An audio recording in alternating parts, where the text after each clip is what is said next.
Bienvenidos a bordo, a una nueva emisión de La Mirada, justo el día en que ustedes escuchan esto. Hoy nos recordó todo otra vez, porque volvió al estadio de Ferro, al estadio cerrado, replicando aquel maravilloso acto que había tenido Raúl Alfonsín antes de llegar a la presidencia, cuando lanza su campaña. Y ella otra vez, Cristina, también hace su propio lanzamiento para ver si a los 70 años puede volver a ser presidenta de la Nación el año próximo. Qué curioso, ¿no? Ella que lo trataba de viejo a Perón y de viejo y algo más, despectivamente, en determinado periodo de su vida, y ahora lo está tratando de replicar, de repetir. Le sugiero un ejercicio con el televisor de su casa, con el control maestro que tienen de la televisión, de que cuando habla Cristina, cuando habla Macri, cuando habla Massa, cuando habla Solá, cuando hablan algunos de los candidatos y dan discursos, ustedes anulen el sonido, corten el audio, porque ahí se van a dar cuenta los que hablan con más verdad o con menos verdad. Por lo menos este es un ejercicio que hacen, que planifican algunos de esos especialistas que cobran cientos de miles de dólares para los candidatos y les corrigen las miradas, las formas de actuar, de proceder. Pero bueno, volvemos a ella que retornó hoy, como si fuera el general con faldas, herbívora, porque es como el retorno del general también, ya no tener conflictos, ya no quemar iglesias, etcétera, y volver a tratar de estar unidos, etcétera. ¿Qué ocurrió con la señora Kirchner hoy? Tuvo un acto formal, en alguna medida, se presentó, insisto, como una mujer herbívora, lo descalificó a Macri a través del humor, lo trató de mentiroso, después lo trató de gato, pero para equilibrar las cargas, ella también se autocalificó de yegua, de yegua herbívora, como el otro día en el Congreso. Es para hablar largo lo de Cristina, invocó el fantasma del neoliberalismo, que es algo que acecha sobre la humanidad, es uno de sus grandes problemas. Obviamente tuvo la compañía de alguna figura del exterior, como el caso de Dilma Rousseff. Y en términos generales yo les diría que ella ha consagrado este pacto no explícito que está en la superficie, de ella con el Papa y con Moyano. Porque hoy, con relación al Papa, pidió la unidad, la cercanía, que vayan juntos los del pañuelo verde con el pañuelo celeste, que es la aspiración de Francisco. En realidad, Francisco tiene otro tipo de aspiración con relación a ella, a los pañuelos, pero de cualquier modo acepta que vayan juntos, no que uno segregue al otro. Creo que fue uno de los mensajes más importantes y muestra esta suerte de combinación perfecta donde Cristina presuntamente va a poner los votos, donde el Papa pone el espíritu y Moyano cada vez pone más plata, porque cuando fue candidato Menem puso un poquito. Después para Kirchner dicen que para quedarse con el área de transporte puso $500.000. Ahora está gastando mucho más, lo que quiere decir es que abrió el bolsillo, está más generoso o le tiene más miedo a la justicia. De cualquier modo, hay un dato que lo observamos en el programa anterior, que está relacionado con Sergio Berenstein, quien dijo lo siguiente sobre la señora Kirchner. Lo primero, me cuesta pensar a Cristina como una candidata exitosa, porque ella tiene un piso muy alto y un techo todavía bajo, ¿no? Incluso mirando cifras de colegas, la verdad que yo no veo cómo ella puede ganar una elección. Suponete que fuera electa. ¿Cómo hace Cristina, objetivamente, para hacer un populismo como el que ella sabe hacer y le gusta y cree que es necesario, sin plata? Bueno, esa es la menor de las preocupaciones de Cristina. Suspendemos a Cristina por un rato, la vamos a tener planeando sobre el programa con algunos de los invitados y me voy a detener en un médico, un especialista de la cabeza, de la neurociencia o de algo parecido, que se llama Facundo Manes, que ha merodeado la política, que algunos dicen que va a insistir con la política, no lo sabemos. Un médico muy simpático que atiende a una figura importante de la política que en los últimos tiempos ha estado un poco depresivo. Ustedes se imaginan quién es. Porque Manes antes la atendió a Duhalde. Más, creo que todavía le sigue dando algún tipo de consejo, pero no es a Duhalde a quien me refiero. Está ya abierto, expuesto la campaña del 2019, porque lo anunció Mauricio Macri por un lado y ahora lo consagró en alguna forma Cristina de Kirchner, hoy. Pero lo notable es que el peronismo parece que se va uniendo de una manera o de otra, sabrá Dios después cuando llegue la hora de la verdad y haya que distribuir los cargos. Pero donde se producen desviaciones, dificultades internas gigantes, es en el oficialismo. Por ejemplo, ustedes saben que hubo una pérdida por parte del gobierno esta semana importante.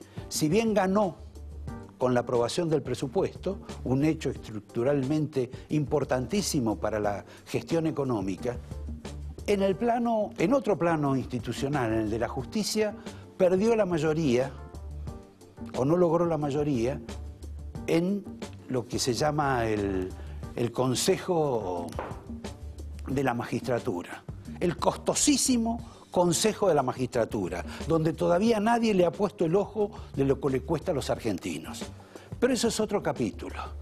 El que iba a ir como hombre de Macri al lugar, que es el radical Mario Negri, y con lo cual se completaba la mayoría, se enojó porque no pudo ir. ¿Y qué ocurrió? Le echa la culpa a Monzó y le echa la culpa a Frigerio, quienes a su vez, como ustedes saben, hace rato que vienen en conflicto con el gobierno porque dicen que el gobierno no quiere ampliar la base de sustentación. Monzó anunció que el año próximo no se presenta más a una postulación como diputado. Y fundamentalmente estaban como iniciando algo nuevo dentro de Cambiemos, tanto que hasta planeaban un acto en la provincia de Buenos Aires. Ahora, este episodio, sobre el cual vamos a avanzar luego y también tenemos a un invitado al respecto, hay algo superior, más complejo, más cenagoso. Es la información que se publicó hoy, que firmó un periodista que se llama Jacqueline de La Nación, donde decía que la señora María Eugenia Vidal quiere adelantar las elecciones en la provincia de Buenos Aires. ¿Esto ustedes cómo lo interpretan? ¿Como una actitud personalista, separarse de alguien que no está tan cómodo en las encuestas, que quizá le cueste renovar su mandato? Puede ser observado también como una acechanza, como una especie de conspiración. Lo cierto es que esto, que no es un anuncio todavía, no ha sido ni siquiera debidamente desmentido. Y esto revela una situación crítica entre el gobierno de la provincia de Buenos Aires y el gobierno nacional, entre el presidente Macri y la señora Vidal. Porque la señora Vidal ya reveló que piensa distinto que Macri. Primero, que tiene contactos, relaciones y vínculos con peronistas que Macri desprecia. Verbigracia, Sergio Massa. que no solo cree que debe en alguna medida incorporar peronistas, hacer sociedades con los peronistas que quizá le habiliten la aprobación del presupuesto. No, que quiere tener un entendimiento superior. Y además, fundamentalmente, que está enfrentada o ha peleado con Macri porque Macri le retiró fondos que le tenía prometidos a la provincia en toda esta historia del ajuste. En consecuencia, ¿es por protección propia esto de adelantar las elecciones o porque verdaderamente ha entrado en un estado de discrepancia mucho más manifiesto de lo que se imaginaba con el presidente Macri? No lo sabemos. Lo que sí sabemos es que hay un entente, y yo le pediría al director que ponga algunas fotografías, en la cual aparece Lustó, aparece Sergio Massa y aparece Horacio Rodríguez Larreta y aparece también Vidal, juntos o separados. Esto es una nueva conformación política que tiene aspiraciones de presidente o no de presidente, de gobernador de la provincia de Buenos Aires, Massa, de presidente, el señor Lustó, de jefe de gobierno, repetir, Horacio Rodríguez Larreta. Les recuerdo que Horacio Rodríguez Larreta y Massa, también al revés de lo que quiere Macri y de lo que le gusta, son a veces una sola persona. Y lo son desde la época en que eran felices, que cantaban la felicidad con Palito Ortega en el tren de la alegría de la campaña presidencial del cantante tucumano. Son muchos años, más muchos años después con el tema del ANSES y de la seguridad social, en la cual los dos, como ustedes saben, son expertos y han prosperado muchísimo por ese expertise. Estamos entonces en que estamos frente a una nueva experiencia que algunos disfrazan como el ataque al jefe de gabinete Peña, pero que en realidad implica un desafío al propio presidente Macri. Tengo una novedad con relación al... ¿Se acuerdan ustedes al tema del partido justicialista, al partido peronista, que lo nombraron, que la jueza Servini se lo dio a Barrio Nuevo, después la Cámara se lo quitó a Barrio Nuevo y se lo devolvió a Gioja? Eso quedó en una nebulosa, está bajo sospecha todo, porque Gioja no se sabe si es peronista o es de Unidad Ciudadana de la señora Cristina. Lo cierto es que esta semana ese expediente que estaba en la Cámara vuelve o a la jueza o a la Corte, pero va en camino de una definición. En este programa vamos a tener una visita. En realidad vamos a tener 3 visitas y las anuncio ya para evitar más misterios. Tenemos al otro fiscal. Ustedes saben que Stornelli ha protagonizado quizá la etapa más estelar de la investigación de los cuadernos, acompañando al juez Bonadío, pero junto a él hay otro fiscal, también reconocido, más o menos de la misma época que Stornelli, quizá con más dilatada carrera judicial, que se llama Carlos Rívolo. A él vamos a ver si le podemos arrancar algo de lo que pasa con los cuadernos, porque la sensación colectiva es que la investigación de los cuadernos o se paró o está tapada por todos estos acontecimientos políticos y económicos que tiene la Argentina. La otra persona invitada es alguien que se incorpora al Consejo de la Magistratura por poco tiempo, porque cuando se le venza el mandato como diputada dejará de serlo, pero que ahora ingresa al Consejo de la Magistratura y es parte de la operación política, del entendimiento político del peronismo in totum que desalojó al macrismo, al oficialismo de ese instituto. Vamos a tener acá a la señora Graciela Camaño, que nos va a explicar algo de todas estas sentencias, entre las cuales hay una muy interesante. Una ha sido la del gobernador siempre a préstamo de cualquier tipo de contingencia y de cualquier gobierno, el gobernador Zamora de Santiago del Estero, que como tiene 6 legisladores, los vende o los acomoda para cualquier negocio parlamentario, político, lo que fuese. Y él mira todo, lo judicial, lo político, lo económico, siempre saca ventajas. Después hubo otro episodio, que es un episodio muy interesante debido a que participa el gobernador de Córdoba, el gobernador Schiaretti. Hombre que hay que tomar en cuenta porque también va a adelantar las elecciones en Córdoba. Y si le va bien en esas elecciones, quizá aspira a algo superior dentro del peronismo, que como ustedes saben es una formación que tiene en apariencia mucho caudal de votos, pero no tiene una figura que nítidamente los represente. Bueno, estoy diciendo algo que parece un agravio a la señora Cristina de Kirchner, pero lo cierto es que es así. Schiaretti conversó vía su esposa, la legisladora Alejandra Vigo, con el hijo de Cristina. Se reunieron en un hotel de Retiro. Esta es información de Córdoba. Allí canjearon el hecho de que la formación de Unidad Ciudadana de la señora Cristina no vaya a participar en contra del gobernador Schiaretti y de su pretendida reelección. Y a cambio, el gobernador Schiaretti se comprometió a que incluyeran en el paquete de las nuevas autoridades del Consejo a Guado de Pedro. Se cerró un capítulo. De este capítulo vamos a hablar mucho con la señora Camaño, porque el gobierno sostiene, asegura que esta es una maniobra del peronismo para no ser investigado, para que no lo investiguen a Schiaretti por el tema de Odebrecht y los gasoductos, o para que no le investiguen más a Cristina, o para amenazar a los jueces y decirles, miren que nosotros vamos a volver.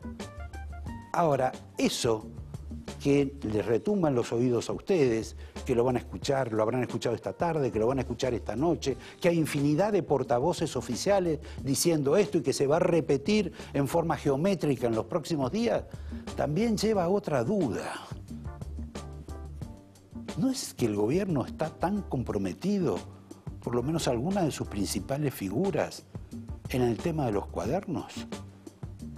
Y si no quieren los peronistas que los investiguen, tampoco quieren que los investiguen los hombres del gobierno, en particular el mismo presidente. Les repito quiénes estaban en esto, quiénes van a participar en la reunión de esta noche acá, uno por uno, el otro fiscal, Rívolo, la señora Camaño y por último, un economista liberal que sospecho se debe haber desgarrado el pecho por todas las tonterías que dijo la señora Cristina sobre el liberalismo, que parece que no hubiera estudiado esta materia en Derecho Político en la facultad. Por lo menos algo de Benedetto Croce debería saber la señora expresidente, o alguien la debería nutrir. Voy a pedirles que escuchen este video, que lo vean, porque nos acerca a un problema que lo vamos a ver con nuestra segunda invitada, con la señora Camaño, para que vean también el estado y el clima que se vive hoy en la sociedad política argentina. Vean este video y espérenme un minuto que vamos a empezar con Rívolo. Por favor, director. 7.000 millones de pesos le sacan a mi provincia, que es dinero de los municipios. No hay un metro de agua o de cloaca nuevo. ¿Qué carajo quieren? ¿Que estalle el conurbano? Después vayan a buscar las responsabilidades.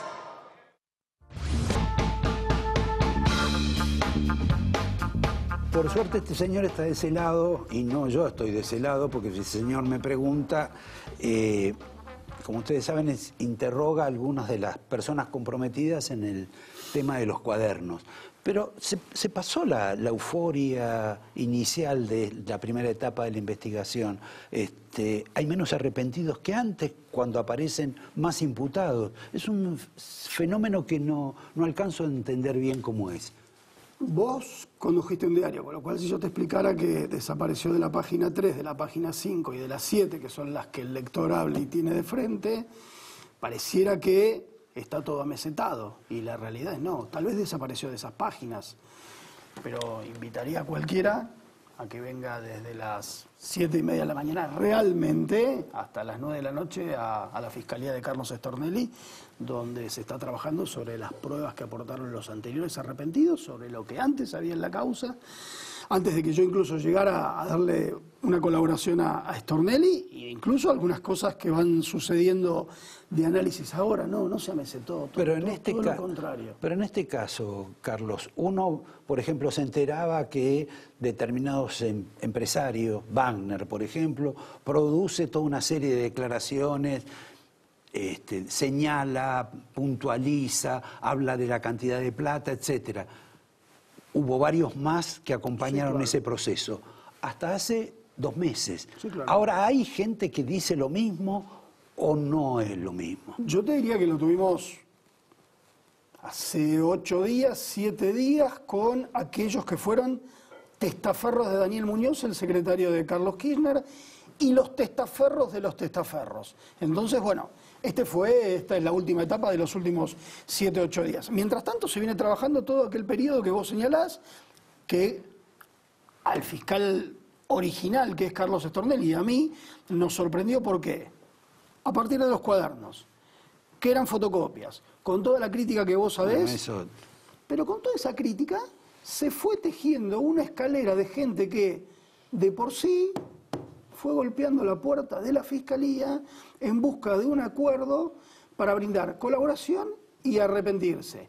Y eso fue desde grandes empresarios, desde propios funcionarios públicos, como fue el caso de Huberti, como fue el caso de López, como fue el caso de Fabián Gutiérrez, con lo cual, a ver, no te olvides vos que este proceso lo que tiene es un año también de producción de pruebas de lo que te brindan, con lo cual también te lleva una celeridad bastante importante en... Que ustedes tienen que reconfirmar lo que los tipos dicen. Sí, claramente, no te alcanza la propia confesión. En el sistema argentino no te alcanza. Si este fue el sistema americano, la confesión te alcanza. Pero yo decir, en términos para que se comprenda, yo soy el asesino de un pariente mío y en realidad estoy encubriendo a alguien más, bueno, nosotros vamos para tratar de que esto no... O sea, la propia confesión no te alcanza. Tenés que reunir más elementos como para decir, bueno, ok, sí te creo. De los 49, creo, empresas o personas que señaló Clarence, ¿eso ya los entrevistaron a todos? No, hay un estudio bastante importante respecto de lo que él dijo vinculado con la licitación. Cada una de las licitaciones que ganaron, que en algún caso algunas empresas son varias, lo que él señaló que se había establecido como sobreprecio, la forma en la cual ese sobreprecio, descontando los certificados de obra, se otorgaban. Bueno, a partir de todo eso hay todo un requerimiento al Ministerio de Planificación actual para que nos brinde una información objetiva que cierre con lo que Clarence nos señala. A partir de ahí, obviamente, donde vayamos encontrando elementos de prueba, vamos a ir avanzando sobre cada uno de los empresarios. No en sí sobre las empresas, porque sabés vos que está la nueva ley de responsabilidad penal empresarial, sí, que no alcanza, no se puede aplicar retroactivamente en estos casos. Con lo cual se avanza sobre los empresarios, como ha venido siendo hasta ahora en el caso de todo el resto. 2 preguntas de tipo político. Vos dijiste, por lo menos leí por ahí, que le iba a ser difícil a Florencia Kirchner decir que no sabía lo que estaba pasando o lo que estaba haciendo. Sobre los 4 millones de dólares casi que se le encontraron en su caja de seguridad. ¿Pero esa no es una donación del padre? Está bien. Hasta el día de hoy, como venía concatenada la charla, es que no dio ninguna explicación. Con lo cual van a ir ahora seguramente a un juicio oral vinculado con Sauces, vinculado con Otesur. Hay un momento en el cual se tiene que hablar frente a los jueces efectuando un descargo de defensa. O la estrategia es que no. Lo cierto es que en una caja de seguridad donde se le da la habilitación a 1, a 2 personas, etcétera, pero hay que ir y tenés esa fortuna de dinero, una explicación tenés que dar para tener determinado que a cierta y determinada edad, que teniendo un cargo en una sociedad, y un cargo medianamente importante dentro de una sociedad donde accediste a la firma de balance, sino de ciertos y determinados documentos de la sociedad, vas a tener que explicar esto. Con lo cual, esto es lo que yo digo como fiscal. La realidad es cuando nosotros nos sentamos frente a un imputado, siempre estamos esperando una respuesta que muchas veces no viene porque dice, me niego a declarar. En algún momento hay que darla. Ahora, si vos decís eso de Florencia Kirchner, no quiero imaginar lo que pensás de lo que sabía la señora de Kirchner. Bueno, es muy probable. Y vos, como sabés, el discurso siempre está vinculado a la persecución política que se ejerce desde la justicia. Discurso que es inmemorial, te lo puedo llevar hasta la restauración de la democracia. Fue exactamente el mismo discurso que efectuaron de alguna manera un poco más férrea los militares, fue el discurso que utilizó Menem en algún momento, es el mismo discurso. Bueno, es el discurso de los que están presos. Es el discurso que utilizó claramente los que están presos, siempre hay un tema de persecución. Ahora, de a poco, con la deuda que se nos reclama de actuación, venimos sentando algunas condenas, el caso de Felisa Micheli, el caso de Jaime, el caso de Vudú, etcétera, etcétera, etcétera. Y los casos van avanzando. Ahora, en el caso de ustedes, por ejemplo, si uno toma la experiencia de Di Pietro con la Mano Pulita y la experiencia de Moro con el Lavallato, a ellos les imputaron que también perseguían políticamente y que además apretaban a los testigos o a los imputados. En este caso, el kirchnerismo, por encontrar algún... dice que ustedes hacen lo mismo, sobre todo para buscar responsabilidades de Cristina. Más allá de lo que digan o lo que no digan, ¿esto tiene algún grado de verosimilitud? Formalmente, desde que yo hice este gesto hace un ratito de que golpean la puerta de la Fiscalía, hasta que llegamos a la puerta del juzgado y se homologa el acuerdo, lo que nos dice el juez lo tiene que homologar. ¿Está bien? Está presente permanentemente el abogado defensor. No hay al día de la fecha ni un solo cuestionamiento de los propios abogados defensores vinculados o que puedan darle certeza a esta versión, porque de hecho no lo hacemos. Nos expondríamos a un riesgo monumental. Es la gente la que viene a reconocer y aportar datos útiles, verosímiles y comprobables, porque aparte si no, no nos sirven. Que nos vinieran a traer un dato realmente de que, miren, supongamos, el dinero está en el fondo del mar. Bueno, ¿dónde? En el fondo del mar. No es un dato ni útil ni comprobable, con lo cual uno diría, mire, no me sirve este acuerdo en estos términos. A ver, ¿es un término de negociación? Sí es un término de negociación, porque ¿qué es lo que está poniendo en juego el empresario o el funcionario público que vino? En los términos iniciales de la investigación. Su libertad. Es cierto, no es otra cosa lo que pone en juego. Con lo cual, a partir de ahí, se valora la excarcelación o la exhibición. Así fue redactada la ley. Y al final, la condena. ¿Está bien? Con lo cual, en los términos de la negociación, obviamente, los primeros que tienen el puntapié son propio imputado y su propio abogado defensor. Lo que uno evalúa es que lo que le vengan a traer no lo tenga o lo estemos mirando a la vuelta de la esquina y mire, yo ya llego a esto. Mañana me llega el informe que usted me da dando ahora como gran revelación y que puedo aportar el dato. ¿Es una negociación? Sí, claramente lo es. No deja de serlo. Ahora, vos decís, los abogados no han denunciado nada, pero en la televisión sí lo hacen. No aquellos que han participado de los acuerdos, puntualmente. Sí, claramente los que ejercen la defensa de los principales imputados, pero bueno, es parte de la estrategia que siempre tenés.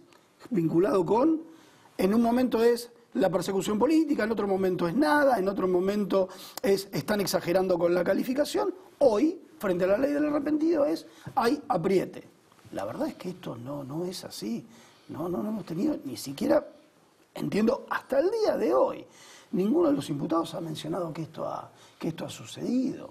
Porque además, no te olvides de esto, quien se sienta frente a los fiscales a negociar, se tiene que sentar diciendo la verdad, porque lo que pone en juego no es solamente su libertad inmediata, pone en juego la posibilidad de tener un nuevo expediente por haber mentido en ese propio acto donde supuestamente está dando esta información, con lo cual es mucho riesgo el que toma. Vos dijiste que uno podría decir, uno de los personajes, la plata la tiraron al fondo del mar. Sí, claro. Es incomprobable, etcétera. Ahora, se ha hecho toda más que un novelón con el tema de dónde está la plata, por qué no se encuentra la plata, etcétera. Inclusive hubo peripecias televisivas que no fueron del todo felices con esa búsqueda de plata. En ese caso, hay dos preguntas. ¿Ustedes tienen algún tipo de alternativa, hasta de fantasía, de poder encontrar plata? Y cuando hablamos de plata, ¿de cuánta plata hablamos? Mira, en términos de cuánta plata estamos hablando, que es tu última pregunta, no lo sé definitivamente. Lo que yo digo es, al día de hoy, hay mucho dinero que se ha encontrado en distintas cuestiones. Perdón, como diría Néstor, físico. A ver, te lo voy a explicar. Vos tenés, en lo físico tenés estos primeros 4 millones que yo te señalé, vos tenés los 64 millones que se lavaron en propiedades de Muñoz, que esas propiedades se volvieron a vender, estamos en el rastreo de ese dinero.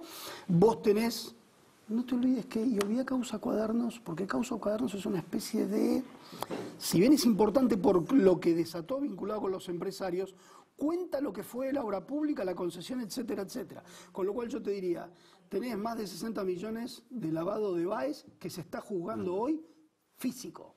Vos tenés toda la maquinaria, 400 máquinas, tenés los autos, tenés las propiedades, tenés los campos, tenés las propiedades de los sauces, más, esto lo presuponemos, esto no lo tenemos hoy, que es mucha plata que se ha ido en campaña, mucha plata que se ha ido en sostenimiento de la propia política.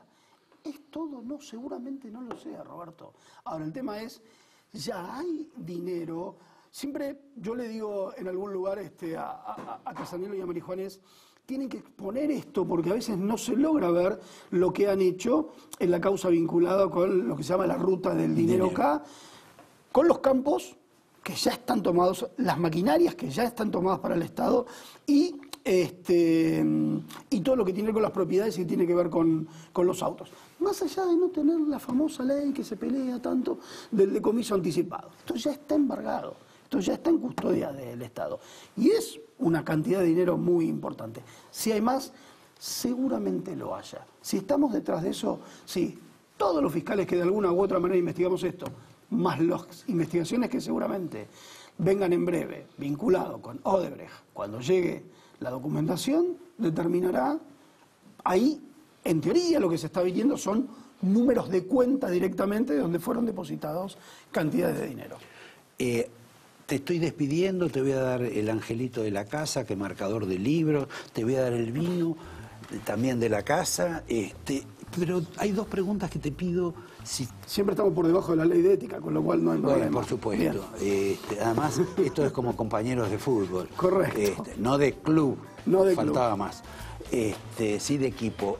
El episodio de la bomba a Bonadío, sí. ¿En qué los afecta? ¿En qué los cambia? ¿En qué les modifica? Y además, ¿qué tipo de impacto produce en la familia? La familia se angustia. La familia se angustia, le haya sido el destinatario particular Bonadío o el resto, tiene una preocupación que yo te diría, inconscientemente nosotros muchas veces no tenemos, porque no es la primera vez que nos ha sucedido. Ahora bien, rayarle el auto a Bonadío hoy es un acontecimiento. Esto no fue claramente rayarle un auto, esto fue una bomba. En un contexto, me parece, de este grupo anarquista, vinculado con el tema del cementerio, vinculado con pegarle a alguien del poder. Bonadío es hoy un símbolo del poder judicial, de un Estado contra el cual el anarquismo ha combatido históricamente. Me parece que lo que se buscaba puntualmente tenía que ver con eso. Bonadío, relación de cuadernos, relación de poder, no específicamente con la causa Cuadernos. ¿Detiene algo? No, la realidad es que no. Y no lo decimos inconscientemente, no detiene absolutamente nada. Te agradezco, seguí, ten cuidado nada más con los hinchas de Boca. Ustedes, por favor, en un minuto, la señora Graciela Camaño, su incorporación al Consejo de la Magistratura y lo que dice el gobierno, que dice que ahora sí va a venir el reino de la corrupción gracias a este fenómeno de no tener mayoría en este gigantesco Consejo de la Magistratura, costosísimo para la Argentina. En un minuto nomás. Gracias, Carlos. No, por favor, no. Vamos con la señora que está por asumir, te van a objetar para ser miembro del Consejo de la Magistratura, pero independientemente de eso, vos vas a asumir, y el gobierno dice que este avance peronista sobre el Consejo de la Magistratura es para amenazar a los jueces, para impedir que se siga investigando, y porque es todo un negocio con Cristina candidata. Yo no te veo a vos en ese asunto. ¿Viste cómo ellos mismos destruyen sus propios argumentos, no? O sea, cómo ellos mismos, tratando de inculpar al otro de lo que no es, admiten lo que ellos son, en definitiva. Quiere decir que todo lo que ellos están haciendo lo están haciendo ellos y no los jueces. Aparentemente. No sé, yo tengo otro concepto de la división de poderes. Y en el concepto que yo tengo de la división de poderes me parece que viene la pluralidad de voces que nosotros podemos llegar a representar a ser una garantía de tranquilidad para el servicio de justicia. Bueno, en ese plano también el gobierno está teniendo algún tipo de conflicto con la Corte porque entiende que hay una mayoría peronista que los está tratando de volver locos. O sea que tenemos el Poder Judicial, el Consejo de la Magistratura por un lado y por el otro la Corte, enemigos del gobierno impidiendo... Claro, pero con sus propios argumentos ellos están admitiendo que lo que anhelan o lo que quieren es que el Poder Judicial, que es un poder del Estado, tenga dependencia con el Poder Ejecutivo. Bueno, como todos los poderes ejecutivos. Con todos estos argumentos. A ver, yo creo que se ha ido degradando mucho este tema en el último gobierno, y en este gobierno, lamentablemente, vemos que ya no hay, digamos, pruritos en el lenguaje, y se dicen cosas que a veces, yo no sé si en el apuro de la comunicación o sin darse cuenta, van incluso en detrimento de lo que se dice que se defiende. A ver, ¿qué es lo que nosotros hicimos en el Congreso? En el Congreso primero le aprobaron el presupuesto. Primero, en el caso nuestro, votamos en contra, pero muchos de los diputados que firmaron el consenso que logramos para poder tener una silla en el Consejo de la Magistratura, votaron a favor el presupuesto. Con lo cual también esa es otra mirada, ¿no es cierto? Cuando acompañás porque tenés responsabilidad, sos un gran ciudadano, y cuando decidís que querés otra mirada u otro mecanismo de construcción política, ahí ya pasás a ser lo peor de la política, porque la verdad que los epítetos que han empleado todos de manera resentida, pues yo veía colegas míos cuestionando el poder legislativo, que es un poder en donde vos tenés que contar los votos. Bueno, vos tampoco de la misma manera, corta para de la misma manera epítetos. Que ellos cuentan los votos cuando necesitan algo, para esto también se necesita contar los votos. Ahora, una vez que ellos ganaron la votación de lo que sea, no hay opinión. O sea, se respeta lo que la mayoría ha decidido. Y me parece que acá también deberían tener esa misma tesitura de respeto por lo que se decide la mayoría. Si no, ponen en cuestionamiento todo. Lo que se hizo fue un acuerdo parlamentario y ese es el límite. No hay ninguna historia rara, no hay ningún acuerdo por lo bajo, no hay ninguna posibilidad de que nos adviertan o nos miren como futuros o posibles aliados, para nada.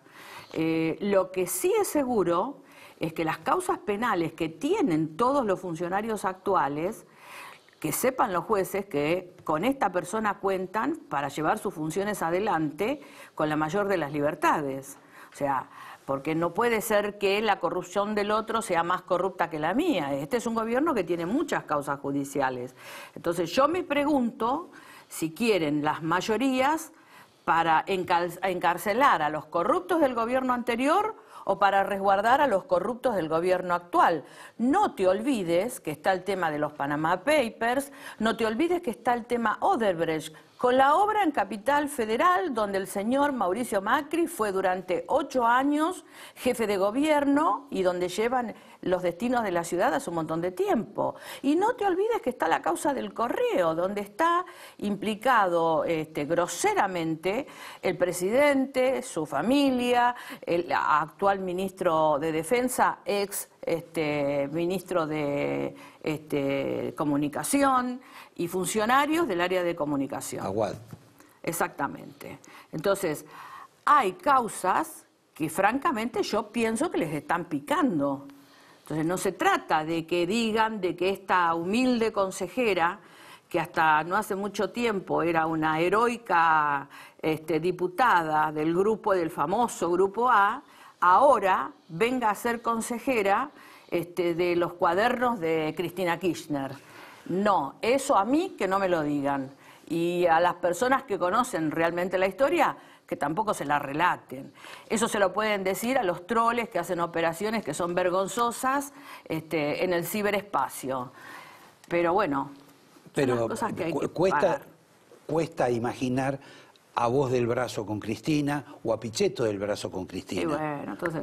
Pero, como es cierto que ahora en el peronismo hay toda una especie de movida donde se ven secretamente con Cristina, donde Cristina se ha vuelto Nosotros no. Una persona... Bueno, no sé, pero Massa tiene algo que ver con vos. Pero Massa tampoco. ¿De dónde sacas eso? Por favor, no, bueno, no es así. Y lo otro, nosotros a Cristina le queremos ganar la elección, y a Macri también le queremos ganar la elección. Nosotros creemos que son dos gobiernos que han utilizado la manipulación de la construcción de un relato perverso de división para que todo el día la política se dedique simplemente a denostarse desde un lugar y desde el otro. Mientras tanto, todas las políticas económicas solamente redundan en perjuicio para los argentinos. Entonces, como no se puede explicar los procesos de inflación ni de Cristina ni de Macri, como no se puede explicar los ajustes de Cristina y de Macri, como no se puede explicar el enorme deterioro de todos estos años que tiene la República Argentina, que por otra parte ha sido un país que ha tenido un gran crecimiento y ha sido un país que ha vendido muchísimo de materias primas al exterior, como no se puede explicar que este país tenga un 30 y pico de pobres de Cristina y de Macri, que tenga un 30 y pico % de personas que trabajan ilegalmente, en forma clandestina, sin derechos, como no se puede explicar que no se resuelva el problema del trabajo y que periódicamente estemos con que hay mucha gente que tiene que cerrar las puertas de las pequeñas y medianas empresas porque el gobierno las aprieta de manera asfixiante o comerciantes, bueno, no como los comerciantes. Todo esto no se puede explicar, hay dos personas a las que les conviene el relato de la confrontación, de la división, de uno está acá, el otro está allá. Nosotros no creemos en ese relato, francamente creemos que hay una enorme cantidad de argentinos que no se sienten representados además por ese relato y que están esperando el nacimiento de una alternativa política que les permita pensar que puede haber un programa económico que sea para la mayoría y no para las minorías, que puede haber gente honesta, decente, inteligente, con la mente tan abierta como para decir que Argentina necesita tener relaciones con el mundo, que no podemos ir con viejo lenguaje a intentar esas asociaciones extrañas de personas que desconocen en sus países la democracia y los resultados electorales. ¿Vos estás refiriendo a Cristina por el discurso de hoy? Estoy refiriéndome a la foto sepia que vimos hoy a la tarde. Realmente no es el mundo. Lo que se hace, se dice, no es el mundo está en otro lugar.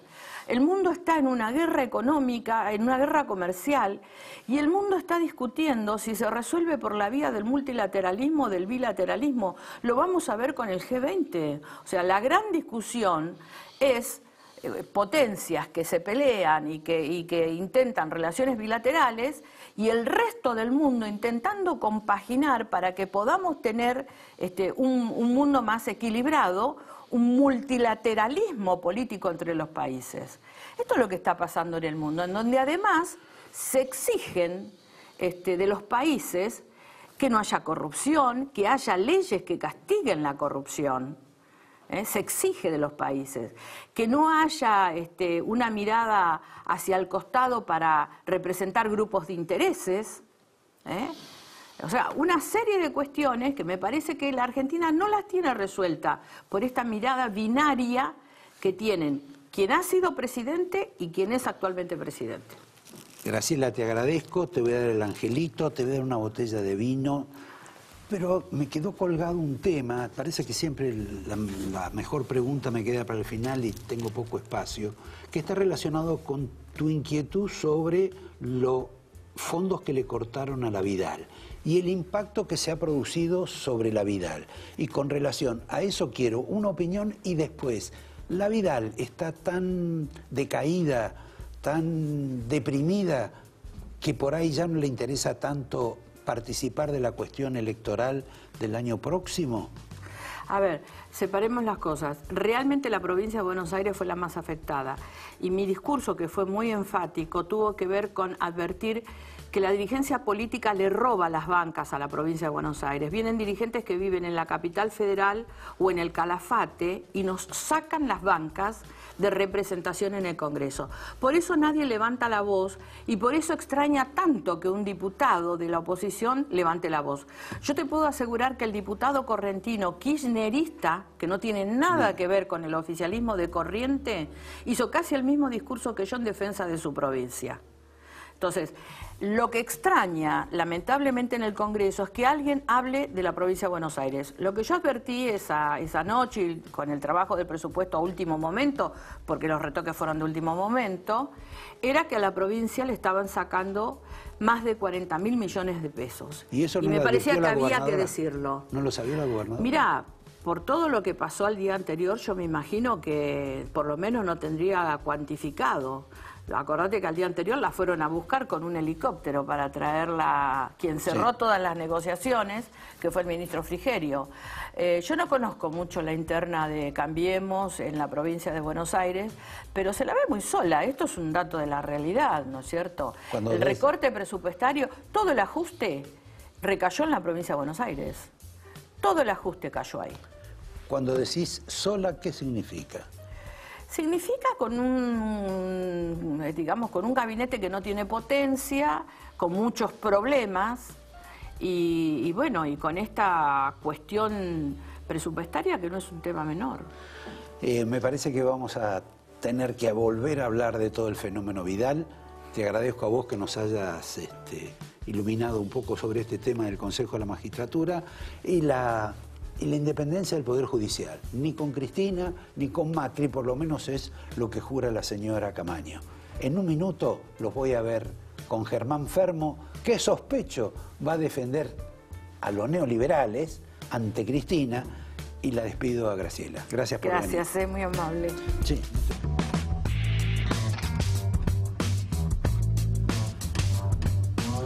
Aquí con Germán Fermo, una estrella de las redes, entre otros lugares.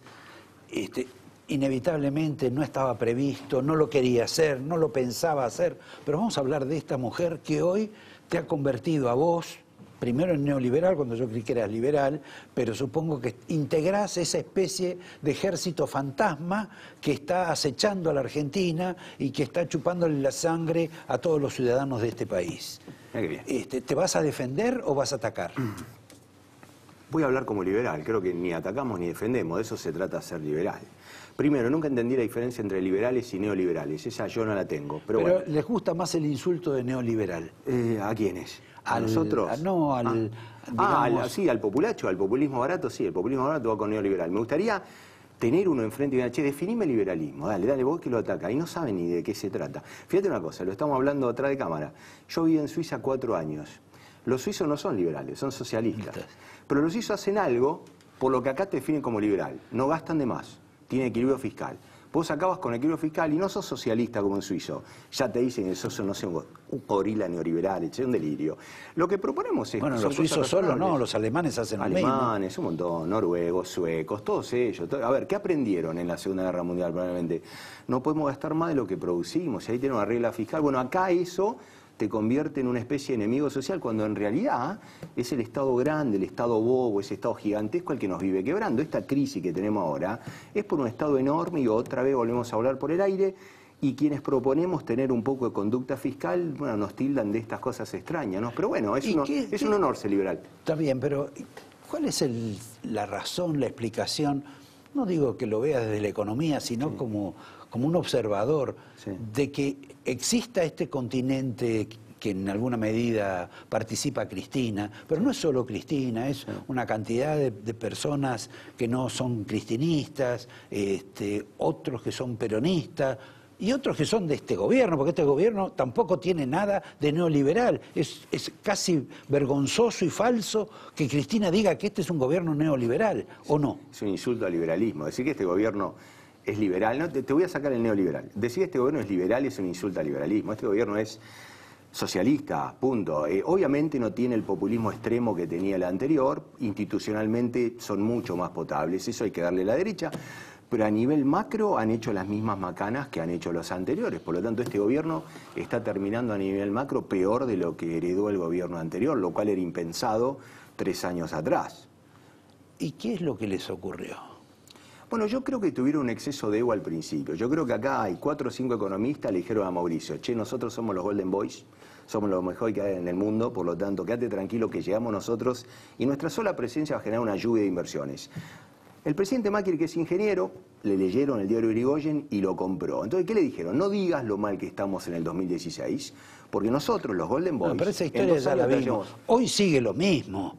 A ver, sigue lo mismo, pero fíjate que estuvo obligado por lo menos a dar un mensaje un poco más fuerte de austeridad, se le vino el agua encima y tuvieron por lo menos que articular la política de déficit cero para el año que viene, que probablemente sea insuficiente, pero si lo comparas a esto con 2 años atrás, donde decían, quédate tranquilo que vamos a licuar todo creciendo, ¿te acordás? ¿Se decía eso? Sí. Bueno, esa historia se les acabó, no vinieron las inversiones, no pueden venir en un país así de inviable, hasta que este país no se reestructure fiscalmente, laboralmente y previsionalmente es imposible que eso ocurra. Por lo tanto, en el mejor de los casos vamos a tener rebotes. El año que viene va a ser un año de rebote. ¿Por qué? Va a ser un año mediocre, pero si vos lo comparás antes contra del año próximo. Dale ahí. Para el gobierno es el mejor mes del año en términos económicos y para la población es el peor mes de lo que y posiblemente el mes próximo todavía siga siendo mejor para el gobierno y peor para lo que llamamos la gente. Para la sociedad, hasta abril del año que viene va a estar muy difícil. A partir de ahí nos va a empezar a salvar el que nos salvó siempre. Es el único 9 que hace goles acá, es el campo. Por lo tanto, a partir de ahí se va a venir una especie de recuperación. Pero lo que le espera a los argentinos en los próximos meses es recesión e inflación alta. Sí, es lo que hay, es lo que dejó esta combinación de kirchnerismo e incapacidad macrista en estos años. Acá estamos, en este cóctel infumable. Estamos, como dice el compañero... con un atrevimiento y una impunidad que ya la tuvo ese 28 de diciembre, porque él estaba ahí, el señor Duhovne, que esto en otro momento hubiera sido un golpe de Estado. Que diga lo que quiera, con todo el respeto que me amerita, que diga lo que quiera, hay que hacer lo que hay que hacer. Y esto que están haciendo hoy, lamentablemente, se tendría que haber hecho 2 años atrás. Si lo hubieran hecho, nos hubiéramos ahorrado 100.000 millones de dólares de deuda. Fíjate lo que te condiciona en los próximos 3 o 4 años son los intereses de la deuda. Por lo tanto, el gradualismo fue muchísimo más costoso de lo que nos están contando. ¿Qué va a ser en porcentaje? ¿Cuánto va a ser? 2,5 puntos del PBI más o menos. Para que la gente lo entienda, son unos 15.000 millones de dólares por año. Es un número, fíjate que 3 años atrás ese problema no lo tenías, por lo tanto el gradualismo te generó ese problema. Lamentablemente al presidente Macri hoy le contaron hacer algo y finalmente vino el fondo que debió haberse hecho al instante que asumió. Ahí se perdieron 3 años, no solamente se perdieron, esos años que se perdieron te condicionan los que siguen, porque los intereses de la deuda va a haber que pagarlos, es un tema importante, y eso le pone la obligación a la Argentina de crecer mucho, y en el crecer mucho vos mirás y decís, che, pero este país puede crecer mucho, y no creo que pueda crecer mucho. Bueno, la sensación es que el país no crece, que tenés una deuda importante a partir del... la tenés ahora, pero digamos el año próximo va a ser brutal. Sí. tenés una tasa de inflación que no sé cuándo se va a modificar, y encima para los inversores, para llamarlo de algún modo, se vuelven temerosos ante la posibilidad de un cambio de gobierno. ¿Es un destino sin final para...? A ver, yo personalmente, y vos sabés que soy muy crítico, en realidad soy crítico de todos los gobiernos, son todos socialistas acá, pero yo critico a todos. Creo que Macri va a ganar las elecciones. Creo que tenés dos escenarios el año que viene, la frustración macrista o el infierno K. Y en esa van a volver a antagonizar el país y eventualmente creo que la sociedad argentina va a decir vamos a elegir al menos malo y creo que van a ganar. Pero en ese contexto vas a tener un año tremendamente duro y el mercado de afuera van a jugar a que gana acá o no gana acá y vamos a tener un tremendo año muy duro a nivel cambiario, a nivel de Río País, etcétera. Te la van a, como se dice en la jerga de mercado, te van a timbiar a la Argentina para el 9 y para el 8, por lo menos hasta las PASO del año que viene. Ahí, cuando sepamos el nuevo presidente... Pero perdón, acá, acá hay un dato. Cuando lleguen las PASOs son en agosto. Sí. Ahí se define el presidente, no hay que esperar hasta octubre. Ahí se define. Ahí se define el presidente. Ahí se define. O sea que acá ya, a más tardar en marzo, va a haber una definición sobre quiénes van a ser. Seguramente. Y ahí ya uno va a tener que hacer cálculos. Y el que está jugando, como vos decís, en la timba, por lo menos se va a volver prudente. Sí, o temeroso. Yo creo que hasta que se sepa va a haber... Mira, ya se está notando en el Río País. Argentina está... Los bonos argentinos están... Bueno, no ha cambiado, están operando, sí, están operando pesado. Es verdad que el ENVI, para que la gente lo entienda, ¿no? El índice de emergentes se está trayendo pesado también. Por lo tanto, a los bonos emergentes le están pegando en general, pero el riesgo político lo están empezando a descontar en el mercado. ¿Cuándo se va a bajar esto? Bueno, una vez que sepamos la PASO de agosto. Y probablemente ahí, por lo que te dije, mi sensación es que el presidente Macri va a volver a ganar. Pero va a haber que transitar 8 meses. ¿Qué tiene a favor? Que la mediocridad económica el año que viene relativa a la catástrofe de este año va a generar lo que se está diciendo que va a ser el V recovery. ¿Qué quiere decir? La V corta, ¿no? La V corta. Es un recovery fuerte y bueno, eso le puede llegar algo de oxígeno electoral de caras a lo que necesita para el año que viene. Vos decís en marzo. Marzo, abril, debería empezar a emparejarse un poco. El Banco Central está bajando fuerte tasas. Creo que la van a tratar de enderezar para un plan económico que tiene un objetivo solo: hacer llegar al presidente Macri lo mejor posible para octubre del 2019. Y después, bueno, yo lo llamé el plan Batman. Vos decís que el fondo está pensando en eso. Probablemente, sí, probablemente. Y después viene el plan Batman que yo definí. Llamar a Batman y decir, che, ¿cómo sigue esta historia? Para un gobierno que demostró no tener nunca un plan B. Así que ahí se viene la segunda presidencia, probablemente el presidente Macri, y ahí algunos están diciendo, se viene el verdadero Macri, bueno, veremos qué se viene, pero bueno, ahí va a haber todo un cóctel de medidas nuevas probablemente. Vos sabés que yo te escucho a vos y casi, si uno fuera del gobierno, te tendría que mirar con cierto optimismo sobre su futuro. Sí. ¿No es así? Sí. Ahora, cuando uno habla con profesionales de la economía, que de pronto pueden decir en público lo que vos decís, no es lo que dicen privadamente. Vos en eso estás conteste conmigo de que muchos de los economistas de la Argentina te están diciendo acá va a haber una recuperación, cuando en rigor te están diciendo acá vamos a una zona cenagosa de difícil predicción futura, sí, y que no tiene nada que ver con la B corta y que posiblemente tenga que ver con la L. Mira, yo defino un escenario, entonces el Armagedón, con el que no estoy, y el escenario de mediocridad asistida. ¿Cómo defino el escenario de mediocridad asistida? Años de poco crecimiento, con mucha necesidad de financiamiento externo, tanto por el Fondo como el mercado internacional. Lo que veo en muchos colegas, que es como que no es fashion criticar este gobierno. Era más fácil criticar a los K de los que son estos. Es que veo mucho economista al que le cuesta criticar a este gobierno y claramente a nivel macroeconómico son altamente criticables. Se equivocaron en todo lo que se podían equivocar y el costo lo estamos pagando cada uno de los ciudadanos argentinos, todos. La clave de la crisis es el 28 de diciembre del año pasado, ese Día de los Inocentes, donde le voy a pedir al director si me puede pasar un trocito de esa conferencia que por lo menos tiene que quedar como registro histórico. Coincido. Y queremos destacar y reconfirmar la decisión política de este gobierno de trabajar para eliminar la inflación de la economía argentina. Es que hemos decidido recalibrar nuestras metas de inflación vigentes para los años subsiguientes. Para el año 2018, que está por comenzar, nuestra meta de inflación va a ser del 15%, 10% para el 2019 y 5% para el 2020. De los 4 hay 2 que se fueron. Hay 2 que se fueron, varias cosas. Yo diría eso. Sturzenegger dice que le echa la culpa a Peña. Parece que no lo menciona a Duhovne, que en realidad es el que en ese momento nos anunció que íbamos a tener 15% de inflación en todo el año, recalibrada. Bien. ¿No? A ver, si me hubiera tocado ser presidente central ese día, me levanto y me voy. Ahí nomás, te renuncio. Segundo, ¿qué hace un ministro de Hacienda hablando de una meta inflacionaria cuando es el presidente del central que tendría que haberlo dicho? Fue grotesca. Fue de las peores conferencias de prensa que vi en mi vida. Sí. No es la única razón por la cual empezamos a volar por el aire. Yo creo que antes hubo otra estupidez anterior. El impuesto a la renta financiera también lo anuncian. A ver, acá pasaron varias cosas, Roberto. En octubre del 17, Cambiemos gana rotundamente las elecciones. ¿Qué esperaba Wall Street con esa ganancia? Que hubiera medidas de reestructuración importantes. ¿Qué hizo a cambio Cambiemos? Se puso más zurdo. Porque a partir de ahí empieza una intensificación del socialismo populista de este gobierno, y es eso lo que Wall Street empezó a no aceptar, y desde ahí fue implacable la suba de Río País. Volviendo a lo que empezaste vos a hablar, me parece que es injusto hablar que estás ofendiendo al socialismo. Hablemos de lo que son esta gente y lo que era el gobierno anterior. Me parece que realmente no tienen, así como no saben lo que es el liberalismo, me parece que tampoco entienden lo que es el socialismo. A ver, para no incurrir en errores. No, está muy bien. Una cosa es el populismo, que todo esto es populismo. Otra cosa es el socialismo alemán, si querés, el noruego, el suizo. Son cosas distintas. Pero es verdad, por ahí uno dice, che, hablas de socialismo ligeramente. Bueno, digámosle a lo que es esto. Esto es populismo con distintos tonos. Tenés el populismo extremo, que era el kirchnerismo.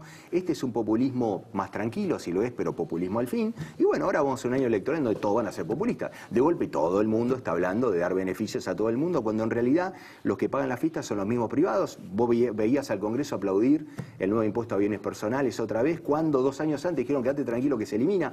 Son cosas muy serias para cambiar tan rápido. Entonces vos, imagínate, un japonés nos está mirando. Estos pibes prometen cosas y a los 2 años la borran con la mano derecha y la reescriben con la izquierda. Bueno, ahí entendés por qué no viene nadie acá a invertir. Es muy fácil. Pero convengamos que hubo mucha gente, fondos en particular, que pusieron plata en la Argentina y que deben haber perdido mucha plata. Mucha plata. Y que además la gente en la Argentina dice que esos tipos son los que se llevan la plata. Lo que no entienden muy, es verdad, muchos critican la timba financiera o que fuera. Hay mucha gente que perdió un montón de plata. Muchos fondos afuera invertidos en bonos largos argentinos están 35% abajo. Por lo tanto, se habla mucho de lo que no se entiende acá. Y es verdad lo que sí, hay mucha gente que está comprada, ni hablar que está comprando acciones argentinas, 60% abajo en el año. Por lo tanto, hubo muchísima pérdida de capital. Y a pesar de eso, se va a tener que pagar renta financiera a fin de año, lo cual es un absoluto despropósito. Lamentablemente... Bueno, le ponen impuesto a las exportaciones en bueno, este país. Que sea, y vamos a seguir así porque acá hay un gasto público que no se quiere achicar, nunca hay una clase política, no lo va a hacer, y bueno, está el privado, los pocos que quedan hasta que se extingan, le van a comer hasta las costillas. Es la historia de siempre para un gobierno que a mí me dijo que venía a cambiar las cosas, es una lástima. Con relación a esto que está, porque en última instancia el fondo dice 0 de déficit, ¿cómo lográs ese 0? No me importa, si lo paga Fermo, si lo paga García, lo paga el señor que lo está viendo. Pero la verdad no podría haber un poco más de inteligencia para haber recortado este fenómeno monstruoso. Creo que no había tiempo. El bote se está uniendo mal y tenían que mandar una señal rápida. En eso estoy con ellos, en el cortísimo plazo. En el mediano plazo, entendido como los próximos 18 meses, hay que seguir achicando el gasto, obviamente no podés ir a aumentar impuestos. Creo que se les hundía el bote, ese fue el no plan B que tuvieron, y en ese hundía de bote decían, o hacemos esto o palmamos, bueno, hagamos Cuando esto. decís palmar es default. Lo que sea, una hiper, lo que, qué sé yo, llegamos a una locura en donde tenías el dólar en 40 y no sé qué podría haber ocurrido, pero podríamos haber palmado en todos los frentes, la realidad es esa. En eso había que frenarlo, en eso estoy con ellos, había que poner un golpe knockout y lo pusieron. El punto es cómo seguimos ibanando esto, y creo que hay un montón de cosas que la vamos a patear, como siempre, hasta el próximo presidente. Hasta ahora el plan es hacer llegar a Mauricio Macri de la mejor forma posible hasta octubre del 19. ¿Van a poder? Sí, van a poder. Argentina está blindada más o menos en pesos y en dólares. Financieramente estamos cerrados hasta, yo te diría, la primera mitad del 2020. Así Ahora, se llega. Ahora, ese designio que tenés vos, o que planteás vos, o el vaticinio, para ser más justo, ¿qué relación tiene cuando vos hablás de pronto con la señora que estuvo recién, la señora Camaño, que expresa parte del pensamiento de la provincia de Buenos Aires, que también te lo expresa la señora Vidal, porque la señora Vidal ya ahora hasta se pone en duda si se va a presentar a la reelección, porque se siente tan apretada en su situación de gobernadora y sin perspectiva, que por ahí desiste. Frente a ese fenómeno, el de los intendentes que te dicen que esto en cualquier momento explota, lo que te dice la oposición de la provincia de Buenos Aires y lo que en alguna medida te cuentan o se dice de la señora Vidal, la realidad de los números me parece que tiene un tropiezo gigante. Yo no creo que, yo no soy tan armagedónico, Roberto, yo creo que tienen caja para enderezar estas elecciones por lo menos por el próximo año y medio. No está muerto quien pelea. Creo que vamos a estar muriéndonos por mucho tiempo, pero pataleando todo el tiempo. Por lo tanto, yo creo que... Esto es guevarista, cuanto peor mejor. Esto es que la gente... Lamentablemente hubiera preferido ser Friedman, y que me hubieran hecho un ajuste en el 2016. Estoy tratando de leer cómo sigue la historia. Yo creo que María Eugenia Vidal probablemente sea la política con mejor imagen en todo el país. Por lo tanto, es la carta de oro de Macri. Si esta recesión que se viene lo daña al punto tal de que él sienta que no tiene chance de ser reelegido, por lo tanto, puede ser la próxima presidenta del país, María Eugenia Vidal. Por lo tanto, no descarto esa capacidad. Puede ser una señora que también se vaya a vivir a su casa. No lo creo, vos sabés que no lo creo y no soy macrista. No, me parece que les gusta el poder. El macrismo es muy distinto al radicalismo de otras épocas, ¿no? Que era como que tiraba la toalla y el peronismo se los comía. Estos pibes son bastante más astutos y dan pelea. Por lo tanto, creo que les va a ir mucho mejor de lo que muchos creen a nivel político el año que viene. Y dan pelea entre ellos también. Probablemente. Y bueno, el 28D me parece que quedó claro que hay alguna fractura fenomenal que lamentablemente ni siquiera se sanó ahí. Fuimos a abril con intervenciones extrañas al tipo de cambio y bueno, ahí avivamos al mundo que teníamos una crisis y nos llevaron puestos. O sea que este gobierno se desnudó y ahí perdió. Y no hacía falta y dieron hacerlo. Cuenta que están más gordos que yo. No hacía falta hacerlo ahí. Fue bastante improvisada toda la gestión y lamentablemente eso contaminó el riesgo país y volamos por el aire, entre comillas. Ojalá podamos estabilizar un poco esto por el bien de todos.